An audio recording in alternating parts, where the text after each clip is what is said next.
Intellectual property din ba ang problema nyo po or violation nyo po mga katiktik? So mga katiktik, may isi-share ako sa inyo na video po na galing po kay Ma'am Leia and really po, no? So mga katiktik, ang intellectual property po ay isa po sa mga mabigat na violation po ni Meta po mga katiktik. So mga katiktik, sabay-sabay po natin panoorin po kung paano po na-resolve po ni Ma'am Leia and really po ang kanyang violation na intellectual property. Okay?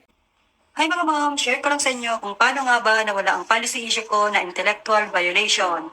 Kaunting kaalaman mga moms about intellectual violation. Ito po ay paggamit ng mga trademark or logos gaya ng pag-upload natin na may watermarks ng ibang platform at pag-re-upload natin ng iba't ibang videos na di sa atin at yung may mga copyrights tulad ng movies, music, or patents. At isa pa sa suspetsya ko mga moms, kaya ako nagkaroon nito ay dahil nga dati nagpo-post ako ng mga brands dahil online seller ako, so possible may nalabag akong batas about trademark infringement.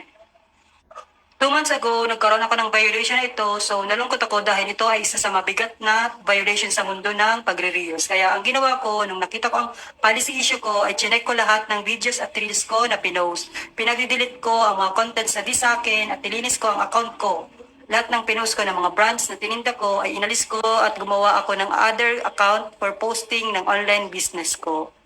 So last day, nang chinek ko yung monetization tools ko, ay napansin ko na wala na yung violation ko at sakto naman na napuno ko na ang 60 minutes, 60,000 minutes views ko.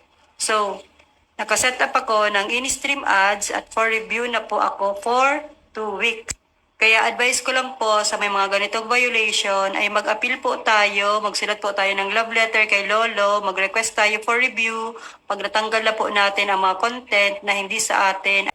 Okay, I hope nakatulong po itong advice po ni Ma'am Leia po sa atin mga katiktik, no? So mga katiktik, iwasan po talaga natin itong ganitong violation po na intellectual property po mga katiktik kasi nga po ito ay mabigat-bigat na violation po talaga mga katiktik, no? So mga katiktik, kapag ikaw po ay nag-online selling po or nagbebenta po ng mga product po mga katiktik, gumawa na lang po tayo ng panibagong page po mga katiktik at doon po natin ilagay po ang ating mga paninda po mga katiktik. Kasi nga po, posible po talaga tayo magkaroon po ng ganitong violation. Okay, pakishare naman po nito mga katiktik para maging aware na rin po ang ating mga kapwa content creator po. At kung hindi ka rin po nakapag-follow sa akin, pa-follow na din po sa Katiktik channel po at nagtuturo po ako ng tips and tutorial. Thank you and God bless you more.